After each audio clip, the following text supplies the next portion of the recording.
এত চিল্লা চিল্লি কেন? এই সারাইছে বসে আমি আসতে একটু লেট করছি আর সবাই মাছের বাজার লাগিয়ে দিচ্ছ। ওই ক্লাস ক্যাপ্টেন কেন রে? স্যার আমি স্যার তোরে না কইছি ক্লাসে যে কথা কইব তাগো নাম বোর্ডে লেখে রাখবি। স্যার লেখছি তো স্যার উই যে ও নো। ওই না হিদ্র খারাপ।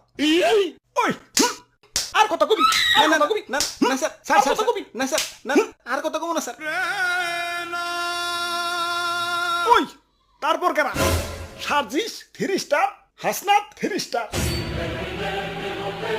হাই রে এক স্টারে যাই মারতিছে 3 স্টারে তো মাইরে ফেলাইবো। ওই ওরা তো সমন্বয়ক, অগরে কিছু কইলে ওরা তো আবার আন্দোলন করে আমার স্কুল থেকে বরখাস্ত করবো। ও নো না না চাকরি তো বাঁচাই তুইব। ওই এদের নাম লেখছে কেরা? স্যার আমি স্যার তুই বেঞ্চের নিচ দিয়ে মাথা দে। এ স্যার এটা তো বেআইনি। তুইও বেঞ্চের নিচ দিয়ে মাথা দে। স্যার স্যার ওই ওই তোর স্কুল ডেস্ক তোর স্কুল ডেস্ক। স্যার আমার দেশ তো তাও স্কুল ড্রেসের কাছাকাছি আছে, কিন্তু ওরা তো পাঞ্জাবি বই রাইছে। ওই আজকে থেকে পাঞ্জাবি তো স্কুল ড্রেস, সবাই পাঞ্জাবি বেরাবি। চাকরি তো বাঁচাই তুইব। আচ্ছা শোনারা, তোমরা দুইজনকে সমন্বয়ক আসিফ নাহিদ ওরা কো? ওরা আর আসবো না স্যার। কেন আসবো না? কেন আই স্যার কি করবো স্যার? কেন পড়ালেখা করবো? পড়ালেখা করে আর কি করবো স্যার? কেন সরকারি চাকরি নিব? ওদের সরকারি চাকরি আর লাগবো না স্যার। কেন কেন? কারণ ওরা নিজেরাই সরকার হয়ে গেছে। স্যার আপনি হোমওয়ার্ক দেখবেন না স্যার? আপনি তো কইছিলেন যে হোমওয়ার্ক না করে নেইব, ওরা ইচ্ছা মতন পিটাইবেন। ও হ মনে পড়ছে, আজকে যে হোমওয়ার্ক না করছে ওর আজকে খবর আছে।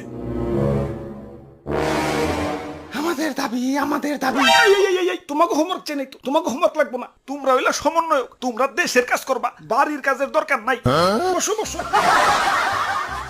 ওই আর পিছনের তোরা কি হোমওয়ার্ক করছস? স্যার আমরা তো সহ সমন্বয়ক। হাই হাই, আগে তো দেখতাম দেশের কিছু লোক সভাপতি আর বাকি সব সহ সভাপতি, এখন তো দেখতাছি কিছু সমন্বয়ক আর বাকি সব সহ সমন্বয়ক। আমি গেলাম।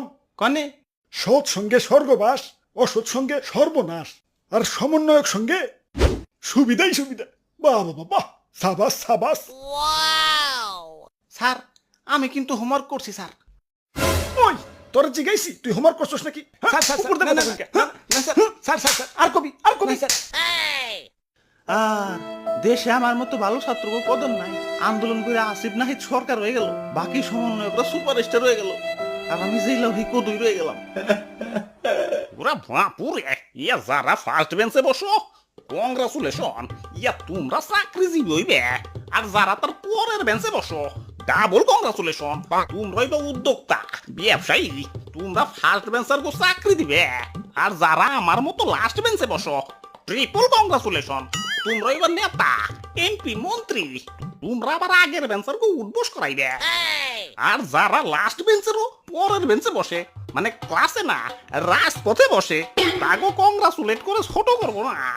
ইয়া তোমরাই বা সমন্বয়ক, তোমরাই এমপি মন্ত্রী সহ পুরো দেশের সিস্টেমটাই উদ্বোস করাইবে। ওই কিরে, কালকা তোর স্কুলে দেখলাম না কে? ও নো। ওই আর স্কুল ফাঁকি দিবি, আর ফাঁকি দিবি, আর ফাঁকি দিবি। স্যার সমন্বয়করা কিন্তু 3 মাস ধরে স্কুল আহে না। ওই তোর জিগাইছি, হ্যাঁ উপর দে কথা কইলকে। স্যার না না আর কবি না, আর কবি স্যার, আর কবি না স্যার। স্যার ভুলে গেছে স্যার। তোর জিগাইছি ভুলে গেছে স্যার। ওরা স্কুলে আইলে দেশ সংস্কার করবো করা, তুই করবি? স্যার তুই করবি? চাকরি তো বাঁচাই তুইব।